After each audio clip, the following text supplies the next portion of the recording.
कि इतिहास खुद उसके कर्मों का हिस्सा बन जाता है। यह कहानी भी उस व्यक्ति की है जिसने वह काम किया कि उसका हर एक किया काम एक मिसाल बनता चला गया। यह कहानी है उस इंसान की जिसने सच्चाई के रास्ते पर चलते हुए हर मुसीबत का सामना किया। 10 अप्रैल 1755 को जोहाना क्रिश्चियाना ने डॉक्टर हनीमैन को जन्म दिया। उनके पिता का नाम क्रिश्चियन गॉडफ्रेड हनीमैन था। डॉक्टर हनीमैन ने लिखना पढ़ना अपनी माँ से सीखा। आइए देखते हैं इसकी प्रस्तुति। देखो हनीमैन बेटा, इसे कहते हैं ए, और ये है बी। अब तुम पढ़ो इसे। कृष्ण, तुम आगे से पढ़ा दो, मुझे थोड़े काम खत्म करने हैं।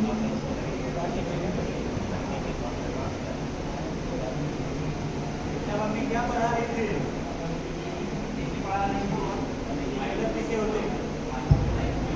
गलत लिखे हो। देखो इसको ऐसे लिखते हैं, ए बी सी।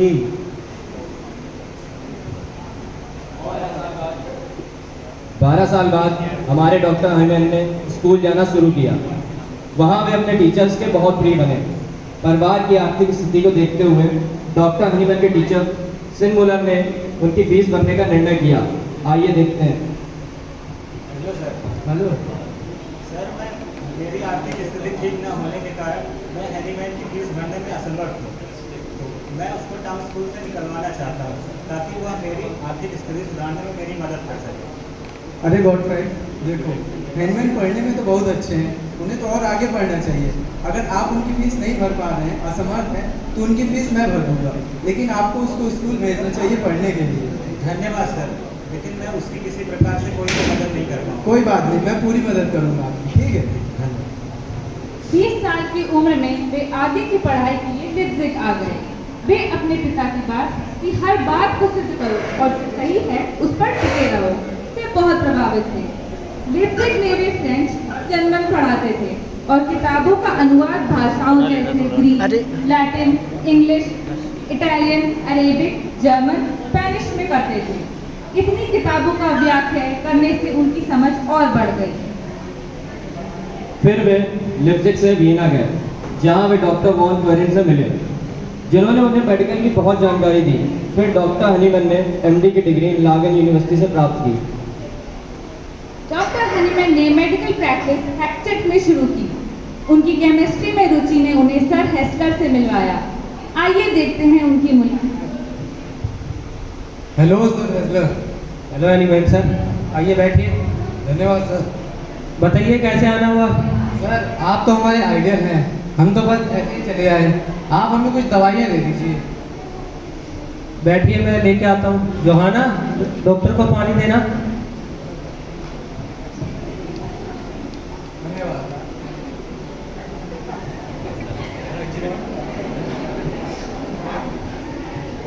लीजिए दवाइयाँ। बहुत बहुत धन्यवाद हेस्लर सर। जोहाना को एक बार देखते ही डॉक्टर हनीमैन को पता था कि वही है जिसके साथ वे अपना जीवन जीना चाहते हैं। आइए देखते हैं, इस प्रस्तुति का आनंद लेते हैं।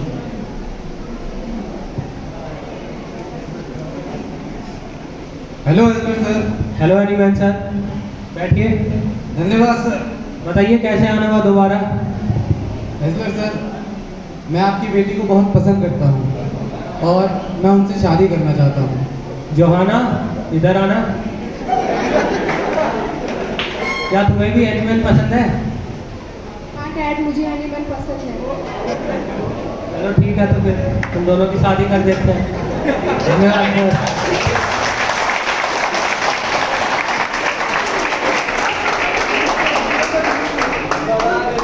17 नवंबर 1882 को डॉक्टर हनीमैन की जोहाना अनीटा कस्लर से शादी हुई। कुछ सालों बाद उनकी बेटी अनीटा पैदा हुई, पर दुर्भाग्यवश अनीटा जब बड़ी हुई तो वो एक बीमारी से ग्रसित हो गई। चलिए देखते हैं।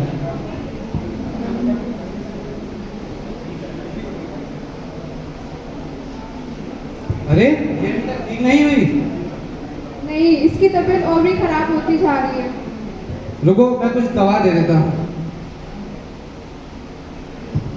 ये कितना दवाई खाएगी? कोई दवाई काम नहीं कर रही है। इस बार दे के देखो। फिर वो बीमारी जानलेवा बेटा की मृत्यु हो गई। इससे हनीमैन सर बहुत दुखी हुए।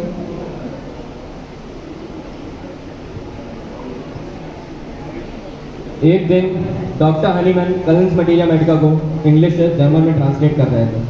तभी उन्हें एक बात खटकी।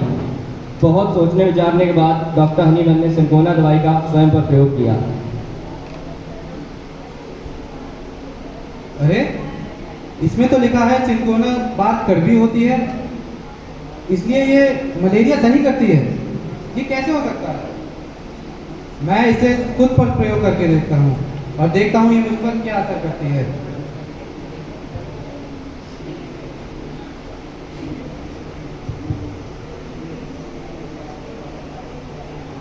अरे, ये तो मलेरिया के सिम्टम्स प्रोड्यूस कर रही है।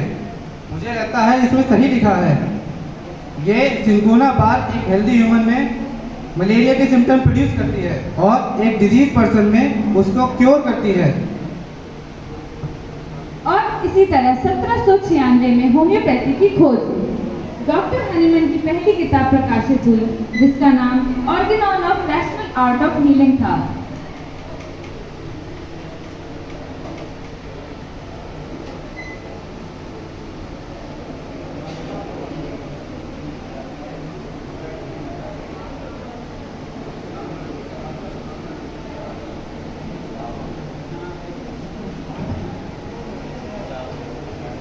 अरे स्टीफन, मेरी दवाई लेके आओ।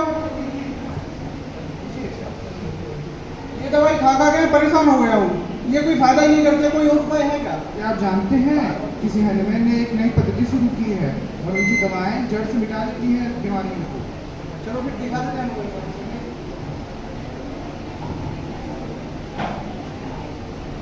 अरे प्रिंस, आइए बैठिए। बताइए प्रिंस, मैं आपकी क्या सेवा कर सकता हूँ? डॉक्टर साहब, मेरा एक पैर और हाथ पैरालाइज हो गया है। क्या? कब से? कई दिन हो गए हैं। क्या आपके परिवार में किसी को हुआ था? नहीं, पहले किसी को नहीं था।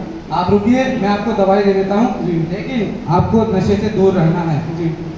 स्टीफन, आप इनको नशे से दूर रखेंगे।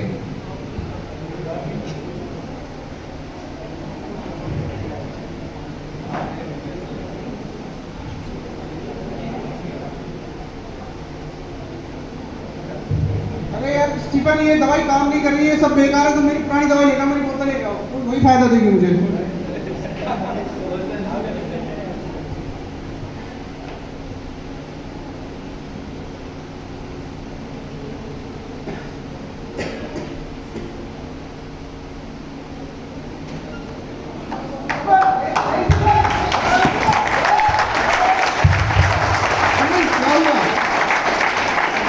नहीं रहे।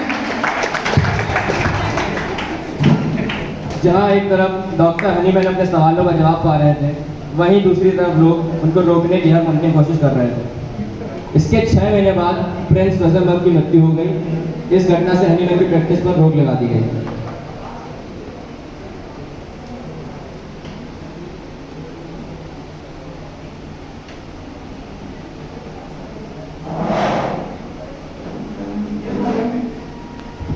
ये दवाइयाँ तो बहुत धीमे काम करती हैं। अरे ये दवाइयाँ तो पत्थरों पेड़ों से बनाई जाती है। इनसे क्या भला आदमी कोई ठीक होगा? और सुनने में तो ये आया कि इन दवाइयों की वजह से प्रिंस साहब की मृत्यु हो गई। जो दवाई एक हेल्दी इंसान को बीमार बना सकती है और बीमार को ठीक कर सकती है, ये भला कैसे काम कर सकती है? और इनका एलोपैथी से क्या कंपटीशन है? अरे नहीं, हमने सुना है होम्योपैथी की दवाइयाँ बीमारी को जड़ से ठीक कर सकती है। हाँ, वो इसलिए क्योंकि वो बीमारी को नहीं, बीमार को ठीक करती है। और होम्योपैथी की दवाइयाँ हमारे आसपास की चीजों से बनती है, इसलिए उनके साइड इफेक्ट्स भी कम से कम होते हैं। इसके कुछ समय बाद डॉक्टर हनीमैन के पास ऑथन से एक खत आया। आइए देखते हैं उस खत में क्या लिखा हुआ था।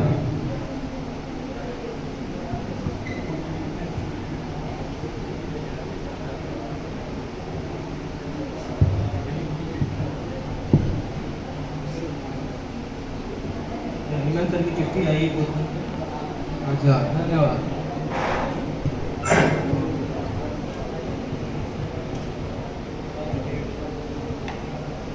48 सालों तक होम्योपैथी का विकास होता रहा।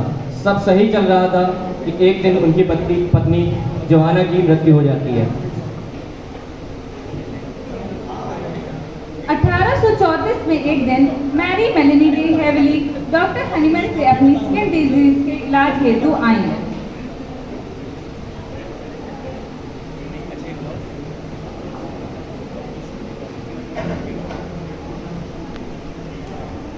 Hello doctor. डॉक्टर, कुछ दिनों से मेरी स्किन में एलर्जी हो गई है और पूरे रैशेज हो रहे हैं। आप चिंता मत कीजिए, आप मुझे दिखाइए। ये नॉर्मल है, ये बहुत जल्दी ठीक हो जाएगा। मैं आपको दवा दे देता हूँ, आप इसको रेगुलर यूज कीजिए और 3 दिन बाद आप मुझे फिर से दिखाइए। जी, थैंक यू डॉक्टर।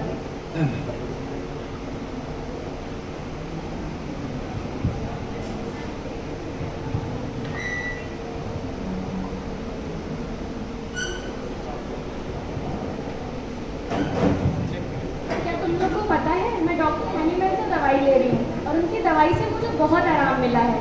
मेरी स्किन की एलर्जी भी ठीक हो रही है। और वो एक अच्छे डॉक्टर तो हैं ही, एक अच्छे डॉक्टर के साथ वो एक बहुत अच्छे इंसान भी हैं। सन 1835 में उन्होंने मैडम मैरी से शादी कर ली और वे पेरिस में आकर बस गए। वहाँ उन्हें नाम, पैसा, शोहरत सब हासिल हुआ। वो कहते हैं ना, अच्छा समय किसी को भी वर्षों तक जीवित रखता है। एक फिजिशियन का काम है अपने मरीज को या बीमार को ठीक करने की ओर ले चलना, उसे एक अच्छे से अच्छा क्योर देना। एक वो क्योर जो उसे सिर्फ कुछ देर के लिए नहीं बल्कि जीवन भर के लिए मिले। एक वो क्योर जो उसे कोई हानि ना पहुंचाए। वो क्योर जो हमेशा बरकरार रहे। प्रकृति हमें हर समस्या का हल बताती है, हमें बस उसे देखना है कि कहाँ से क्या है। जहाँ आग लगती है वही आग बुझाती है। मुझे पता है कि उनके वो कमजोर नहीं पड़ा, जो मरीज है वो बिल्कुल कमजोर नहीं पड़ा, उसके अंदर की पावर कमजोर पड़ी है। मुझे उसके अंदर की सिर्फ वाइटल फोर्स को जगाना है।